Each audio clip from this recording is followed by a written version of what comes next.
वसिष्ठाङ्गे वसदृशिगणैरावृतं ब्रह्मनिष्ठैः आचार्येन्द्रं करकलितचिन्मुद्रमानन्दमूर्तिं स्वात्मारामं मुदितवदनं दक्षिणामूर्तिपीठे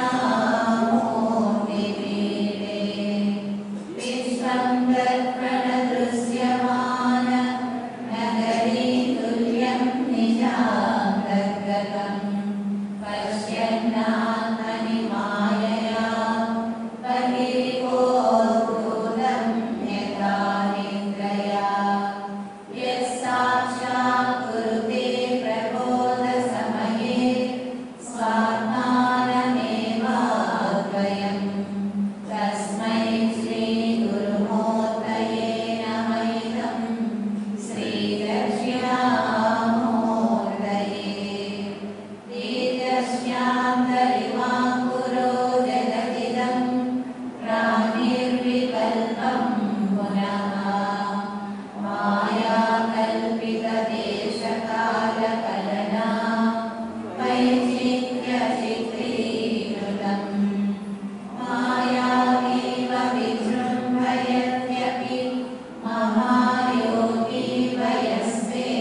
అంతర్యామి అయినటువంటి మెహర్ బాబా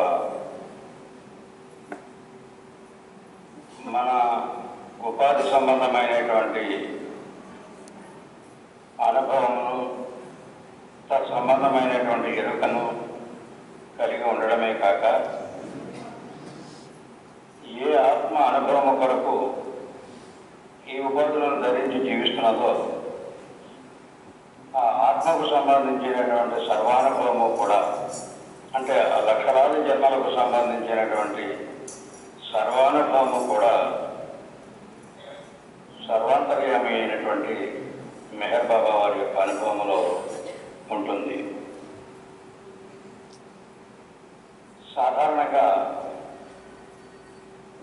మానవుని యొక్క అనుభవము మనం చూసినట్లయితే ఏ జన్మలో పొందినటువంటి అనుభవము ఆ జన్మతోనే పరిసమాప్తమవుతున్నది. వ్యక్తి జన్మించి జీవించి ఏదో ఒక అనుభవాలు పొందినప్పుడు ఆ అనుభవములు ఆ జన్మతోనే పరిసమాప్తమవుతున్నవి. ఆ అనుభవములు మరొక జన్మలోకి రావడం కానీ, ఆ అనుభవం కర్త అయినటువంటి కర్తృత్వం వహించినటువంటి వ్యక్తి మరో జన్మలో వ్యక్తం కాడు.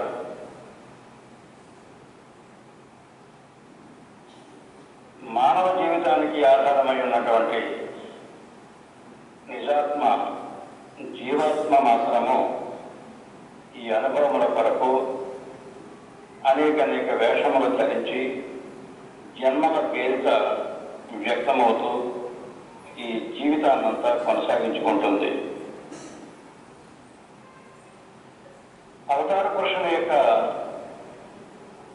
జీవన విధానాన్ని కానీ, సద్గురువుల యొక్క జీవిత అనుభవాలను కానీ మనం పరిశీలించినట్లయితే సాధారణ మానవ జీవితం మాదిరి వారి జీవించి ఉన్నటువంటి జన్మకాలమునకే వారి అనుభవము పరిపూర్తయింది కాదు.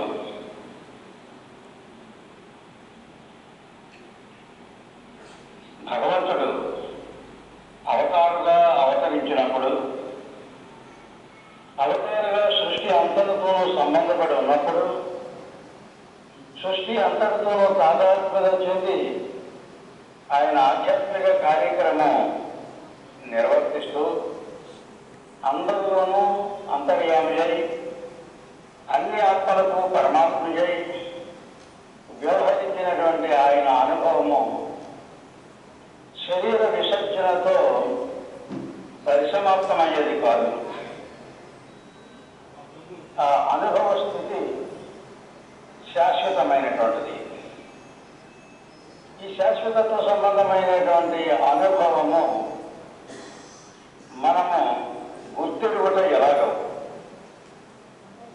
మెహర్ బాబా శరీరధారి అయి ఉన్నప్పుడు ఆయనతో మనం సంబంధపడి ఆయనతో ప్రత్యక్షంగా సంభాషించి ప్రత్యుత్తరములను జరిపి మన యొక్క సంశయాలు నివారణ చేసుకోవడం అనేటువంటిది జరుగుతూ వచ్చింది. ఎప్పుడైతే మెహర్ బాబా శరీర విసర్జన చేశారో అప్పటి నుండి ఈ బాహ్యమైనటువంటి ఈ ప్రక్రియ, ఈ ఉత్తర ప్రత్యుత్తరాలు, సంభాషణలు లేవు. అటువంటిప్పుడు మెహర్ బాబాతో మన సంబంధం పూర్తిగా తెగిపోయినదా, ఇంకా మెహర్ బాబాతో మనం సంబంధపడి ఉన్నామా? మెహర్ బాబా శరీర విసర్జన తరువాత కూడా మనకు సహాయం చేసేటువంటి సమర్థత కలిగి ఉన్నవాడా? లేకపోయినట్లయితే శరీర విసర్జనతో ఈ ప్రపంచంతో కానీ, సృష్టితో కానీ, మనతో కానీ ఏ విధంగానూ సంబంధపడక ఆయన శాశ్వతమైనటువంటి, సత్యమైనటువంటి, అనంతమైనటువంటి ఆత్మ అయినటువంటి ఆయన అనుభవమును ఆ పరాత్పర పరబ్రహ్మస్థితికి సంబంధమైనటువంటి అనుభవంలోనే లీనమైపోయి ఉంటారా అనేది విచారణ చేసుకోవాల్సినటువంటి విషయం.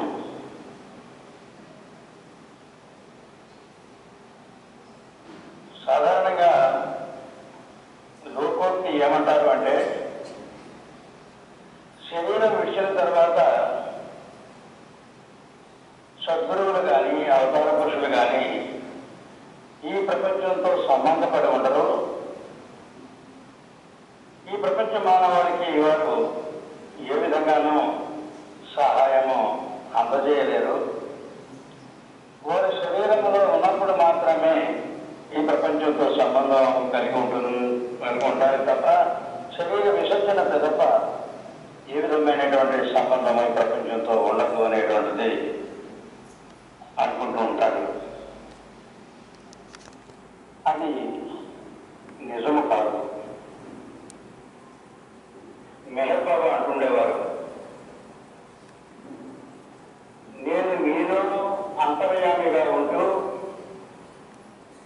మీలో నేను ఉండి మీ జీవిత సర్వస్వముగా నిర్వహింపజేసేటువంటి పరమాత్మను అనేటువంటి ఎరుక నాకు ఎప్పుడూ ఉంటుంది అంటుండేవారు. మనలో ఆయన ఉనికి కలిగి ఉండడము అనేటువంటి ఎరుక ఆయనకు ఎప్పుడు ఉంటుంది అని ఈ అనుగ్రహాన్ని ప్రసాదించడం కోసమే నేను మీ స్థాయికి దిగి అవతరించి రావలసినటువంటి అవసరము ఏర్పడింది అని అన్నారు. మనలో అంతర్యామిత్వము వహించి పరమాత్మగా మనలో ఉంటూ మనకు సహాయం చేసేటువంటి ఆ స్థితిని మనము ఎందుకు తెలుసుకోలేకపోతున్నాము? మన ఎరుకలో ఎందుకని ఉండడం లేదు? మనతో ఆయన సంబంధపడి ఉన్నటువంటి తీరు, ఆయన మనకు సహాయం చేసేటువంటి పద్ధతి బాబా సందేశముల ద్వారా మనం అర్థం చేసుకున్నట్లయితే ఈ నేనని వ్యవహారికంగా జీవించేటువంటి ఈ ప్రాతిభాషిక అహం ఈ శరీర ప్రాణ మనస్సులతో తాదాత్మ్యం చెంది జీవిస్తుండేటువంటి వ్యక్తులతో ఆయన సంబంధపడి ఉండదు. అంతర్యామి పరమాత్మ ఉన్నటువంటి ఆయన అస్తిత్వ స్థితిలో ఎవరితో సంబంధపడి ఉంటారు అంటే, ఎవరు మనము ఏకమై అవిభాజ్యమై అనంతమై ఉన్నటువంటి జీవాత్మలు ఉన్నామో ఆ జీవాత్మతో ఆయన సంబంధపడి ఉంటాడు. ఎందుకంటే ఆయన యొక్క ఛాయయే ఈ జీవాత్మ కనుక. ఛాయ ఉన్నటువంటి జీవాత్మ అనుభవము కొరకు ధరించినటువంటి వేషముతో తాదాత్మ్యం చెందినటువంటి అనుభవంలో మాత్రము ఆయన సంబంధపడి ఉండడు. జీవాత్మతోనే ఆయన సంబంధపడి ఉంటాడు. అటువంటిప్పుడు ఈ ప్రాతిభాషిక అహముగా ప్రాతిభాషిక అహము అని కూడా తెలియక ఈ శరీర ప్రాణ మనసుల తాదాత్మ్యతతో ఈ సంస్కారబద్ధమైనటువంటి జీవితాలు జీవిస్తున్నటువంటి మనలను అనుభవం ద్వారా జాగృతపరిచి మన నిజాత్మ యొక్క అనుభవంలో మేల్కొల్పడానికి అవసరముగా ఆ సనాతన పురుషులు ఆ పరమాత్మ సర్వలోనూ సర్వములను అంతర్యామి అయినటువంటి ఆ పరమాత్మ దేహధారి అయి మన మధ్యకు రావడానికి గల ముఖ్యమైన కారణము మన ఈ ప్రాతిభాషిక ఆహములతో సంబంధము కలిగించుకోవడం కోసం. మనము ఊహలో అనుకుంటాము మనలో భగవంతుడు ఉన్నాడు, అంతర్యామి ఉన్నాడు, పరమాత్మగా ఉన్నాడు అని మన ఇమేజినేషన్లో మన ఊహలో అనుకుంటామే కానీ తత్సంబంధమైనటువంటి అనుభవము మనకు ఉండడం లేదు. మనలో దేవుడు పరమాత్మగా ఉన్నాడు అనేటువంటిది మన ఊహే కానీ అనుభవంలో ఉండడం లేదు. గట్టిగా కళ్ళు మూసుకొని నాలో ఏమన్నది అని చూడడానికి ప్రయత్నం చేస్తే అనిపించేది ఆలోచనలతో కూడిన మనస్సు, కోరికలతో కూడిన మనస్సు మనకి అనిపిస్తుంది తప్ప సర్వజ్ఞుడైనటువంటి సర్వశక్తివంతుడైనటువంటి ఆ పరమాత్మ గోచరించడు. మన ఈ భౌతిక నేత్రములకు, భౌతిక మనస్సు యొక్క అనుభవానికి గోచరించినటువంటి ఆ పరమాత్మ మనకు అనుభవించడానికి అవసరముగా, మనతో మాట్లాడడానికి అవసరముగా, మనతో ఆటలాడుకోవడానికి అవసరముగా ఆయన శరీరధారి అయి మన మధ్యకు పదే పదే వస్తున్నాడు.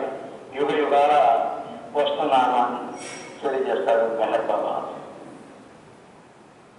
ఆయన సన్నిధిలో, ఆయన సమీపంలో, ఆయన యొక్క ప్రేమానుగ్రహంలో మనము మానసికమైనటువంటి తృప్తిని, ఆనందాన్ని అనుభవించేవాళ్ళము.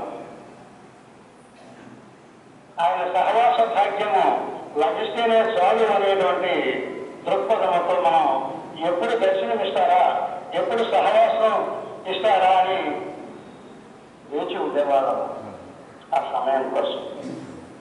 ఎందుకంటే భగవంతుని గురించినటువంటి ఊహలే కానీ భగవంతుడిని చూడలేదు.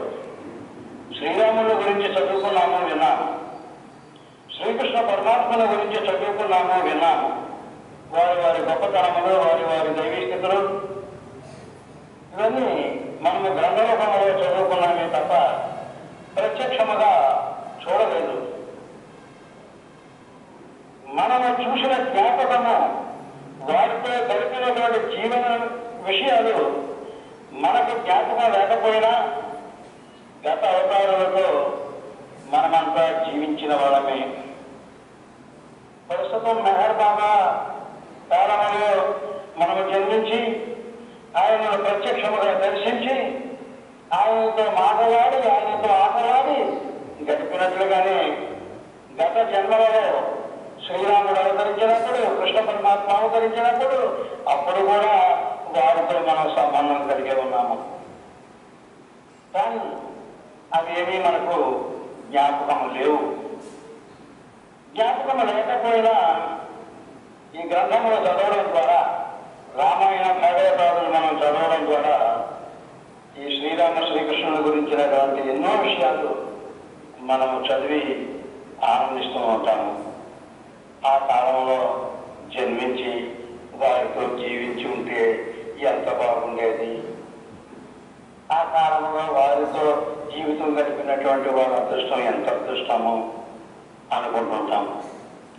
అదేవిధంగా ఈ మెహర్ బాబాతో, అవతార పురుషుడైనటువంటి మెహర్ బాబాతో సన్నిహితంగా జీవితం గడిపినటువంటి మనము కూడా గతంలో శ్రీరాముడు ఎలా జీవించాడో, శ్రీకృష్ణుడు ఏ విధమైనటువంటి ఆధ్యాత్మిక కార్యక్రమములు జరిపాడో తెలియదు. కానీ మెహర్ బాబాను చూడడం ద్వారా, మెహర్ బాబా యొక్క ఆధ్యాత్మిక కార్యక్రమాలలో పాల్గొనడం ద్వారా వారిని అర్థం చేసుకోగలిగాము. ఆ శ్రీరాముడే, ఆ శ్రీకృష్ణ పరమాత్మే నేటి అవతార పురుషుడైనటువంటి మెహర్ బాబా. ఒక కవి పొంగవుడు అంటాడు, దేవుడు ఎలా ఉంటాడో తెలియదు కానీ దేవుడు ఈ భూమిపై నడవడము నేను చూస్తున్నాను అంటాడు. మెహర్ బాబా వారి యొక్క నడవడి, మెహర్ బాబా వారి యొక్క కార్యక్రమ విధానములు, మెహర్ బాబా మానవునికి అందజేసేటువంటి సహాయ సంపత్తులు, ఆయన విశ్వ మానవాళికి ఇచ్చేటువంటి సందేశములు, ఇవన్నీ ఆధ్యాత్మిక దృక్పథముతో పరిశీలించినట్లయితే, ఆయన మీద విశ్వాసముతో పరిశీలించినట్లయితే, ఆయన జీవితంలో, ఆయన కార్యక్రమంలో దేవుని విచక్షణగా చూడగలుగుతాం. అలాగే చూడగలిగే వాళ్ళము దేవుడంటే ఏమిటో తెలియకపోయినా నేను దేవుణ్ణి అని ప్రకటన చేసి దైవీ జీవితంలో జీవించినటువంటి మెహర్ బాబా వారి యొక్క జీవితాన్ని వారి యొక్క ఆధ్యాత్మిక కార్యక్రమాలని పరిశీలించి దేవుని యొక్క నిజ అస్తిత్వం గురించినటువంటి ఒక నిజమైన అవగాహన, అండర్స్టాండింగ్ మనకు కలిగినది. అది కేవలం బాహ్యమైనటువంటి ఉపాధిపరమగానే అనుభవాన్ని పొందాము, ఉపాధిపరమగానే ఆనందాన్ని అనుభవించాము. మన ఇంద్రియ గోచర సంబంధమైనటువంటి పరిధిలోనే ఆ దివ్య ప్రియతముని యొక్క అస్తిత్వాన్ని మనము గుర్తించగలిగే, కానీ వారి యొక్క శాశ్వత అస్తిత్వమును, ఆ రియల్ ఎగ్జిస్టెన్స్ యొక్క స్థితిని మనము అవగాహన చేసుకోలేకపోయాం. అనేక పర్యాయాలు ఆయన చెబుతూ ఉన్నా దేవుణ్ణి చూడలేని మీ కళ్ళకు దేవుడు అనుభవించడం కోసము దేవుణ్ణైన నేను మీ మధ్యకు వచ్చి అవతరించాను అని చెప్తుండేవారు. నేను అంతేకాక మీకు అనుభవిస్తుండేటువంటి ఈ శరీరంతోనే నా అస్తిత్వం పరిమితమై లేదు, ఇది అనంతమైనటువంటిది, శాశ్వతమైనటువంటిది, సత్యమైనటువంటిది అని తెలియజేస్తూ ఉండేవారు మెహర్ బాబా. ఈ మాటలు వింటుంటే అప్పుడు ఆశ్చర్యం అనిపించేది, ఆశ్చర్యంగా ఉండేవి. ఆశ్చర్యంగా ఆ మాటలకు మురిసిపోతుండేవారు. వాటి గురించి ఒక వేపుగా ఆలోచించేటువంటి అవకాశం కూడా ఉండేది కాదు. ఎంతసేపు ఆయన ఒక దివ్యమన్న విగ్రహాన్ని చూసి ఆనందంలో మైమర్చిపోవాలనేటువంటి దృక్పథమే ఉండేది. కానీ ఆయన చెప్పేటువంటి సందేశములు, తత్వము, వాటి యొక్క లోతులకు వెళ్ళి ఆలోచించేటువంటి అవకాశము అక్కడ ఉండేది కాదు. తర్వాత ఆయన శరీర విసర్జన చేసి ప్రక్కగా తొలగినప్పుడు కళ్ళు ఎంత పెద్దవి చేసుకుని చూద్దామన్నా ఆయన అగుపించినటువంటి స్థితిలోకి వెళ్ళారు.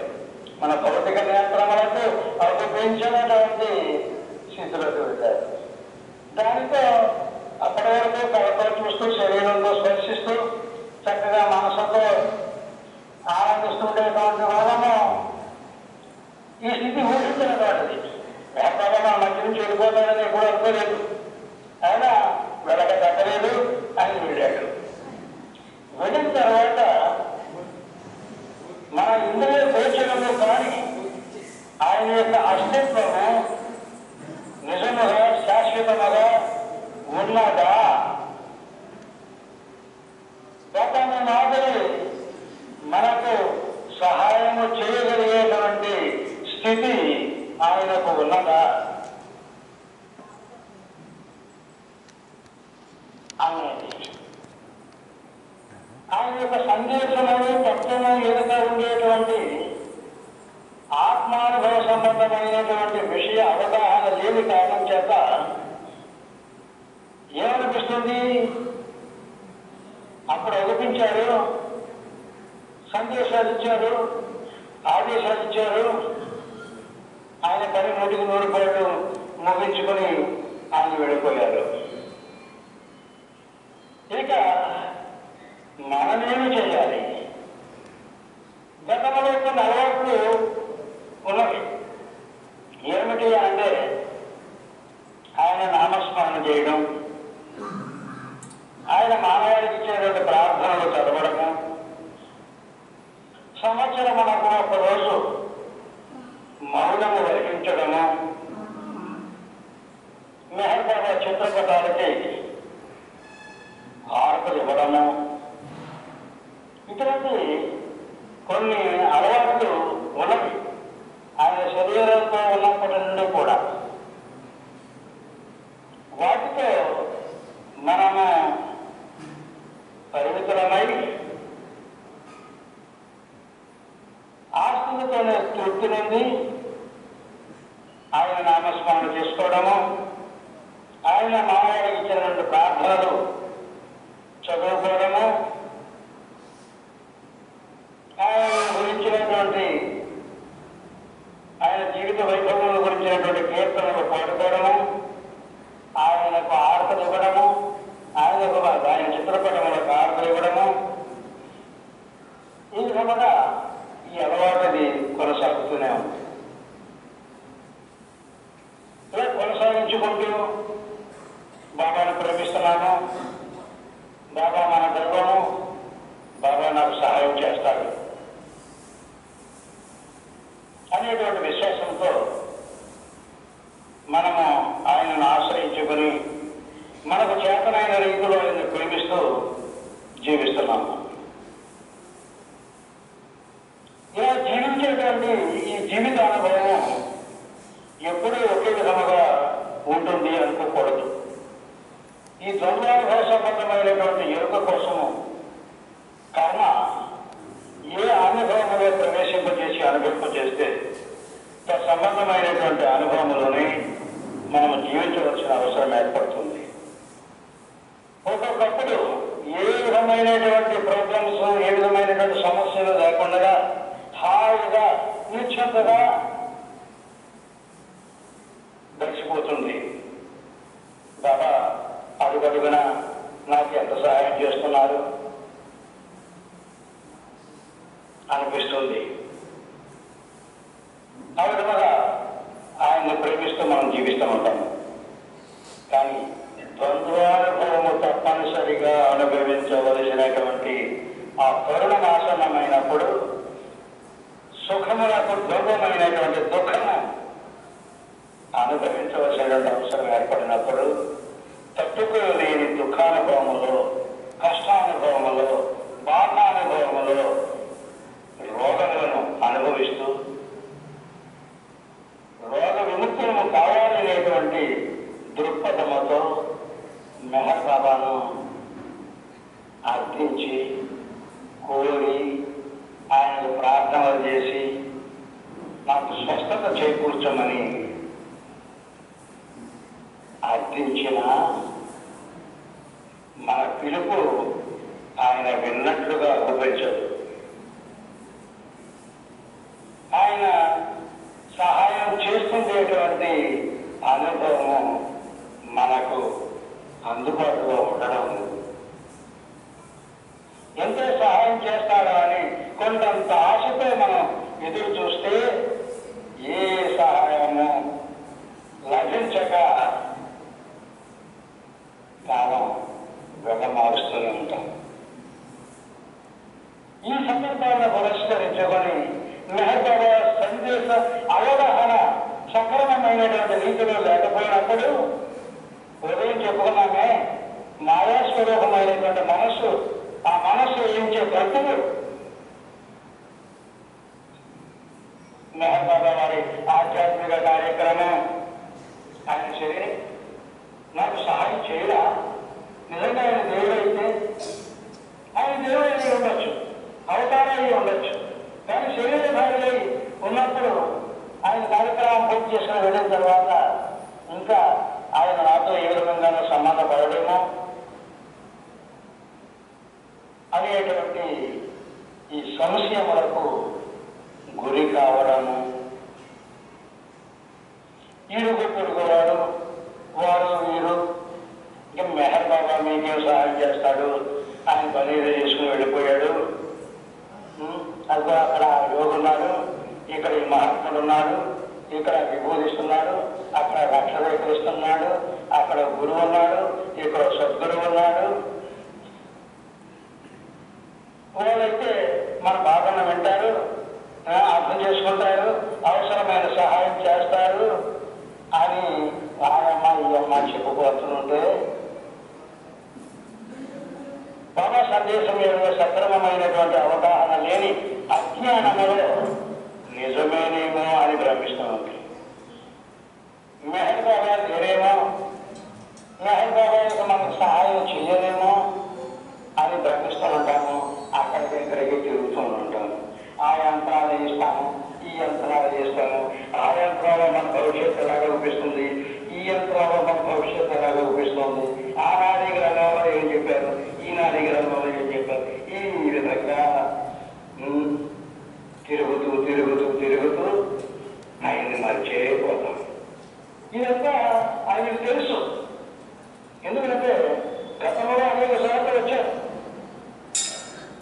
ఈ విధంగానే ఎన్నో సందేశాలు ఇచ్చారు, ఎంతో తత్వం చదివేశారు.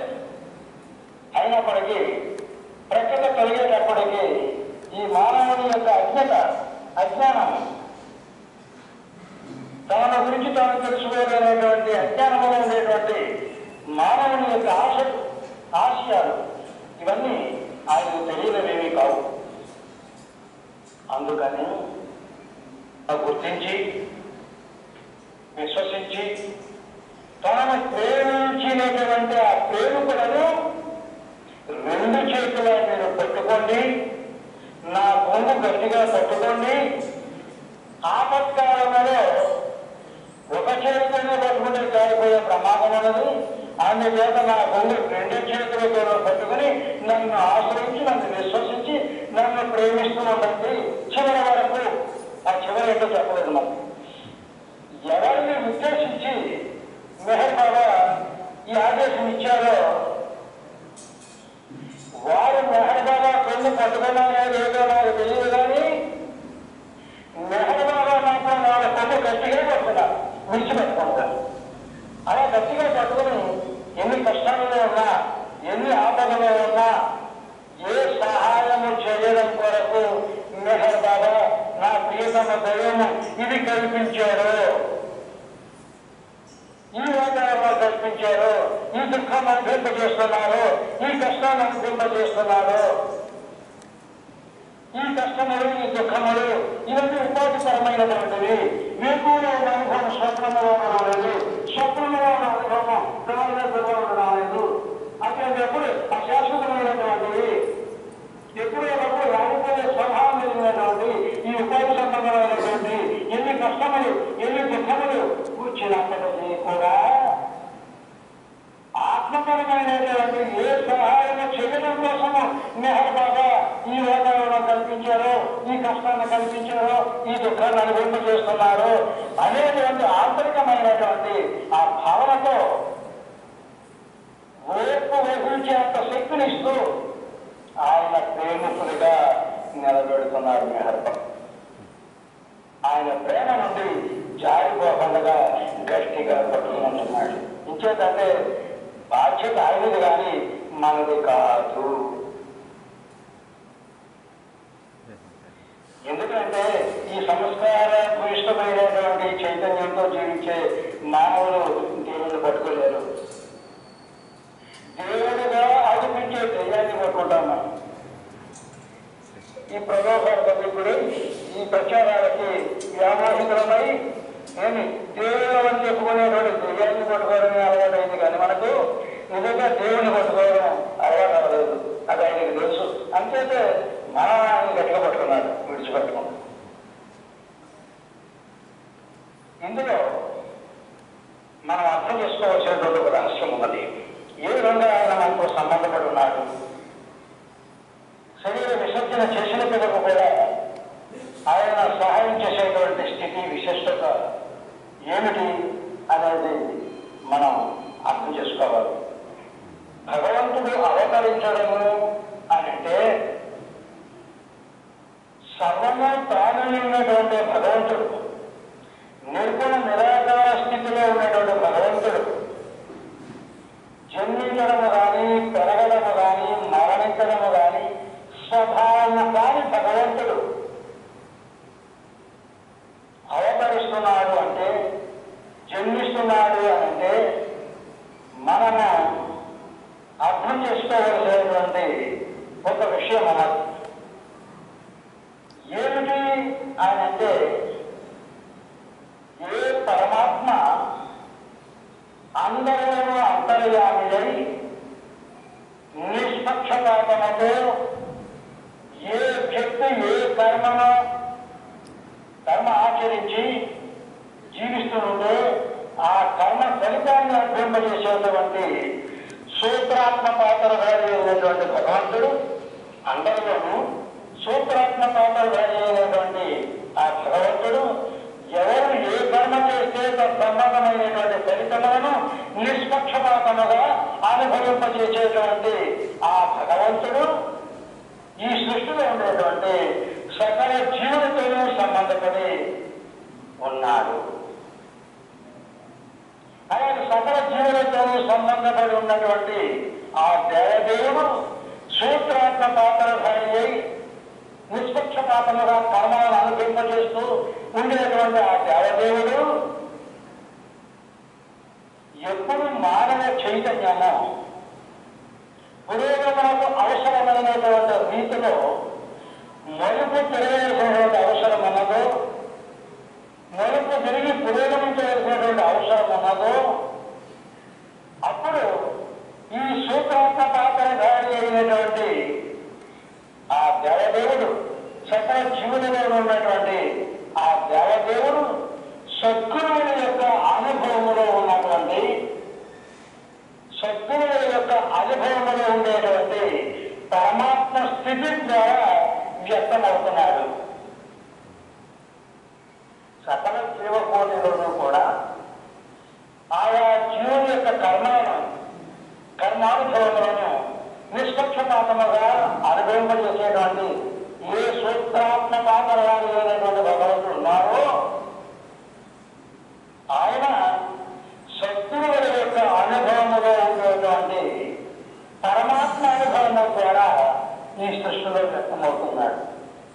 ఎప్పుడైతే ఈ సృష్టిలో పరమాత్మ అనుభవం ద్వారా వ్యక్తమైనప్పుడు పరమాత్మ యొక్క అనుభవ స్థితి యొక్క కర్తవ్యము ఏమిటి అనంటే, ఎవరు అనుభవించవలసినటువంటి కర్మానుగుణ్యమైనటువంటి అనుభవాన్ని అనుభవింపచేయడమే కాక, ఎవరైతే తనను ఆశ్రయించి తనను విశ్వసించి తనను ప్రేమిస్తూ ఆరాధిస్తూ ఉంటారో వారికి ఈ కర్మ సంబంధమైనటువంటి ఫలితమునకు సంబంధించినటువంటి అనుభవము లేకుండా సహాయం చేసేటువంటి స్థితి కలిగి అవతరిస్తూ ఉంటాడు. మనం ఇదివరకు అనేక సార్లు చెప్పుకున్నాం, ఆత్మ ఒకటే, అది అవిభాజ్యమైనటువంటిది, అనంతమైనటువంటిది ఆత్మ అని. ఈ ఆత్మ జీవాత్మగా, సూత్రాత్మగా, ప్రత్యేగాత్మగా, పరమాత్మగా అనుభవానికి అనుగుణ్యమైనటువంటి రీతిలో వ్యక్తమవుతుంది అని చెప్పుకున్నాం. అలాగే వ్యక్తమైనటువంటి పరమాత్మ యొక్క స్థితి ఏమిటిగా చెప్పుకున్నాము? దేవుడు ఉన్నాడు అనేటువంటి విశ్వాసంతో, దేవుడే సత్యము రమ్యమైనటువంటి అసత్యము అనేటువంటి దృక్పథముతో, దేవుడే సత్యమనేటువంటి ఎరుక కలిగి మనం నిజ జీవితాన్ని మనం జీవిస్తున్నప్పుడు